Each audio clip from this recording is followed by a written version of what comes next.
അപ്പോൾ നമുക്ക് ജെൻസായിട്ടുള്ള അവരോട് ചോദിച്ചോക്കെ ഈ ഒരു രാഷ്ട്രീയത്തിന് എങ്ങനെയാണ് അവർ നോക്കിക്കാണുന്നത്. അതുപോലെ തന്നെ ഈ ഒരു തെരഞ്ഞെടുപ്പിൽ നമുക്ക് ഒരുപാട് പുതിയ വോട്ടർമാർ വന്നിട്ടുണ്ട്. രാഷ്ട്രീയം നോക്കില്ല, അധികം ഇടപെടില്ല, രാഷ്ട്രീയങ്ങളൊക്കെ നോക്കുന്ന ആളാണോ? അങ്ങനെ ഇൻട്രസ്റ്റ് ഒന്നുമില്ല, രാഷ്ട്രീയത്തിൽ ഇൻട്രസ്റ്റ് ഇല്ല. രാഷ്ട്രീയങ്ങളൊക്കെ നോക്കുന്ന ആളാണോ?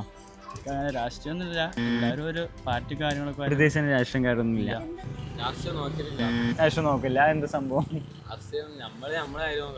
നോക്കുക, ആ ഒരു മെന്റാലിറ്റിയാണ്. രാഷ്ട്രീയങ്ങളിൽ നോക്കലുണ്ടോ? രാഷ്ട്രീയത്തിൽ ഇടപെടാത്ത ഒരാളാണ്. സത്യം പറഞ്ഞാൽ ഒരുപാട് ന്യൂസ് ചാനലൊക്കെ കണ്ടിരുന്നു നമ്മളെ ജെൻസായിട്ടുള്ള ആളുകൾ ഈ ഒരു രാഷ്ട്രീയത്തിന് എതിർക്കുന്നുണ്ടല്ല എന്നുള്ള, അധികം ഫോക്കസ് ചെയ്യുന്നില്ല എന്നുള്ളത്. പക്ഷെ നമ്മൾ ഈ ഒരു രാഷ്ട്രീയം എന്നുള്ളത് ഒരു കാരണവശാലും എതിർക്കേണ്ടതല്ല എന്നുണ്ടെങ്കിൽ മുഖം തിരിക്കേണ്ട കാര്യമില്ല. കാരണം നമ്മളെ കഴിക്കുന്ന ഭക്ഷണം തൊട്ട് നിത്യജീവിതത്തിൽ എല്ലാ കാര്യങ്ങളും തീരുമാനിക്കുന്ന ഈ ഒരു രാഷ്ട്രീയ നേതാക്കളാണ്. അപ്പോൾ അവരെ നമ്മൾ തിരഞ്ഞെടുക്കുമ്പോൾ നമുക്ക് ബാധ്യതയുണ്ട് ആരെ തിരഞ്ഞെടുക്കണം എന്നുള്ളത്. അപ്പോൾ നിങ്ങൾ മനസ്സിലാക്കേണ്ട ഒരു കാര്യം എന്താണെന്ന് വെച്ചാൽ, രാഷ്ട്രീയം ഇല്ലാത്തതല്ല ശരിക്കും ട്രെൻഡ് എന്നുള്ളത്. രാഷ്ട്രീയം എല്ലാവരിലും വേണം. ഞാനൊരു മഹത്വാചനം കൂടി പറയാം, രാഷ്ട്രീയത്തിൽ നിങ്ങൾ ഇടപെട്ടില്ലെങ്കിൽ നിങ്ങളെ ജീവിതത്തിൽ കയറി രാഷ്ട്രീയം ഇടപെടും. അതേപോലെ തന്നെ എവിടെയോ നടന്ന യുദ്ധം നമുക്ക് എത്രത്തോളം ഇഷ്യൂ ഉണ്ടാക്കിയെന്ന് നിങ്ങൾക്ക് എല്ലാവർക്കും അറിയുന്നതാണ്.